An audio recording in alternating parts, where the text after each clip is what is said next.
Section 3. Two overseas students called Spiros and Hiroko have just finished the first semester of their university course. They are discussing with their English language teacher how they coped with the course. First, you have some time to look at questions 21 to 25.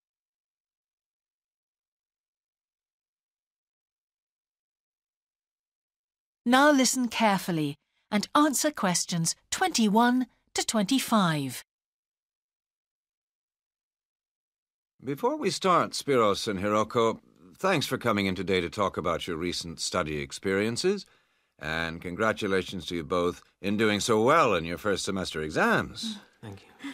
I'd like to discuss with you the value of the English for Academic Purposes course you did here last year before starting your university course.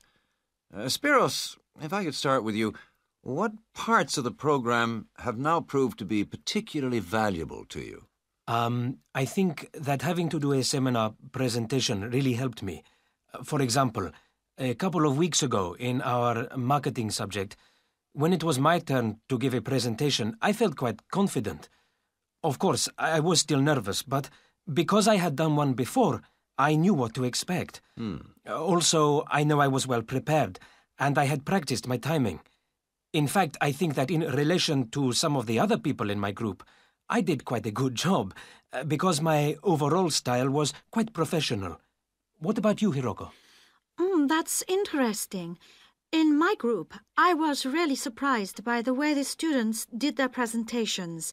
They just read their notes aloud. Can you believe that? They didn't worry about their presentation style or keeping eye contact with their audience. And I remember that these things were really stressed to us in the course here.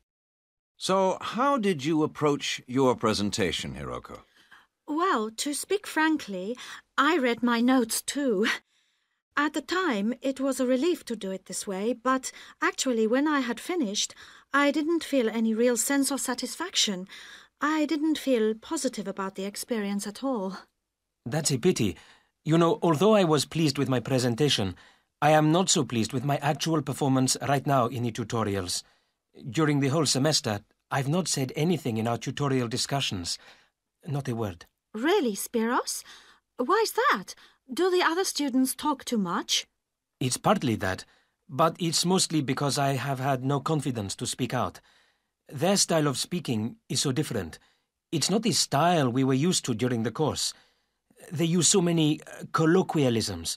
They're not very polite, and sometimes there seems to be no order in their discussion. Also, they are very familiar with each other, so because they know each other's habits, they can let each other into the discussion. You're right, Spiros. I've experienced that too. Before you hear the rest of the conversation, you have some time to look at questions 26 to 30.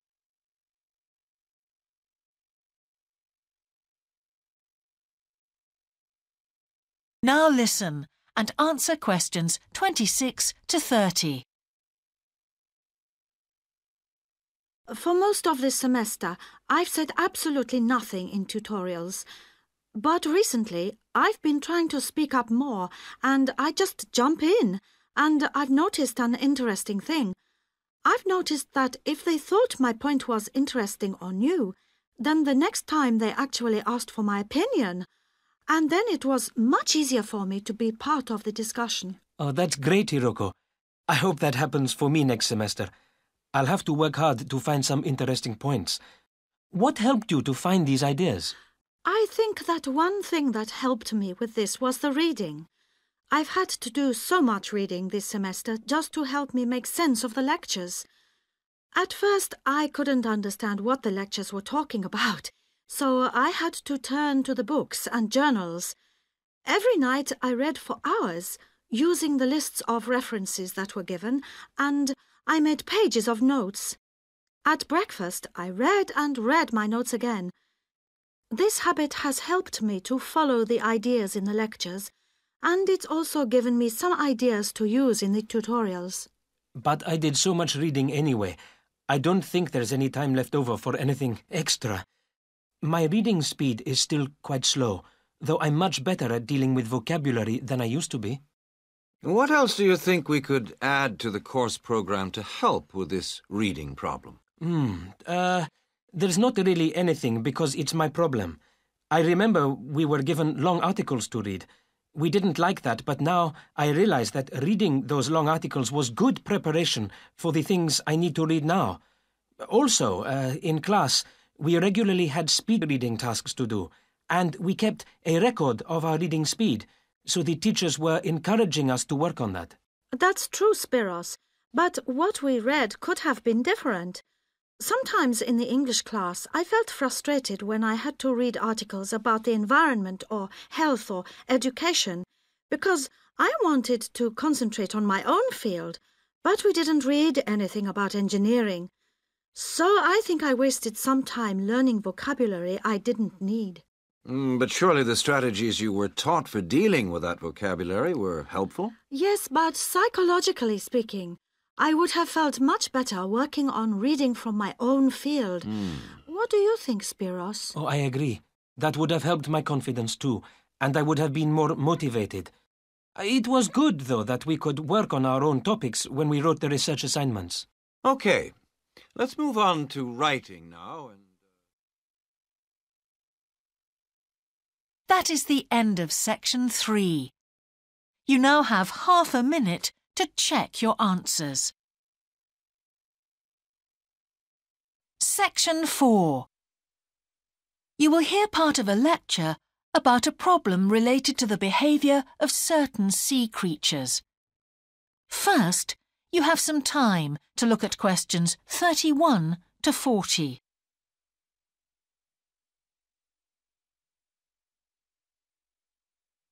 Now listen carefully and answer questions 31 to 40. Good afternoon, everyone. Well, with some of you about to go out on field work, it's timely that in this afternoon's session I'll be sharing some ideas about the reasons why groups of whales and dolphins sometimes swim ashore from the sea right onto the beach and, most often, die in what are known as mass strandings. Unfortunately, this type of event is a frequent occurrence in some of the locations that you'll be travelling to, where sometimes the tide goes out suddenly, confusing the animals. However, there are many other theories about the causes of mass strandings. The first is that the behaviour is linked to parasites. It's often found that stranded animals were infested with large numbers of parasites. For instance, a type of worm is commonly found in the ears of dead whales. Since marine animals rely heavily on their hearing to navigate, this type of infestation has the potential to be very harmful.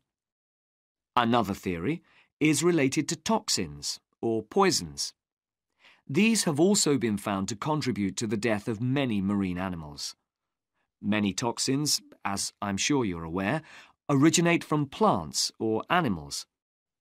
The whale ingests these toxins in its normal feeding behaviour, but whether these poisons directly or indirectly lead to stranding and death seems to depend upon the toxin involved. In 1988, for example, 14 humpback whales examined after stranding along the beaches of Cape Cod were found to have been poisoned after eating tuna that contained saxitoxin, the same toxin that can be fatal in humans.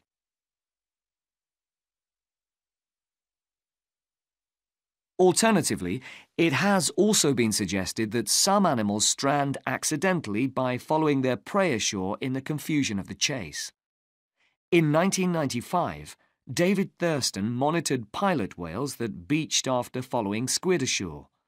However, this idea does not seem to hold true for the majority of mass strandings because examination of the animal's stomach contents revealed that most had not been feeding as they stranded. There are also some new theories which link strandings to humans. A growing concern is that loud noises in the ocean cause strandings. Noises such as those caused by military exercises are of particular concern and have been pinpointed as the cause of some strandings of late. One of these, a mass stranding of whales in 2000 in the Bahamas, coincided closely with experiments using a new submarine detection system. There were several factors that made this stranding stand out as different from previous strandings. This led researchers to look for a new cause. For one, all the stranded animals were healthy. In addition, the animals were spread out along 38 kilometres of coast, whereas it's more common for the animals to be found in a group when mass strandings occur. A final theory is related to group behaviour and suggests that sea mammals cannot distinguish between sick and healthy leaders and will follow sick leaders, even to an inevitable death. This is a particularly interesting theory, since the whales that are thought to be most social, the toothed whales, are the group that strand the most frequently. The theory is also supported by evidence from a dolphin stranding in 1994. Examination of the dead animals revealed that, apart from the leader, all the others had been healthy at the time of their death.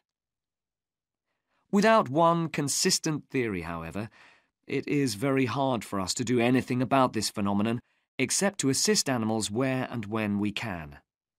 Stranding networks have been established around the world to aid in rescuing animals and collecting samples from those that could not be helped.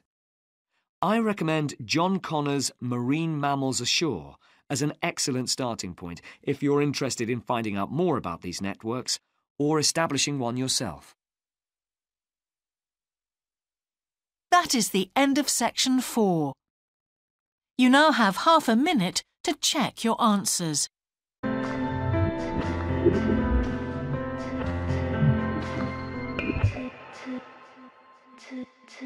Two.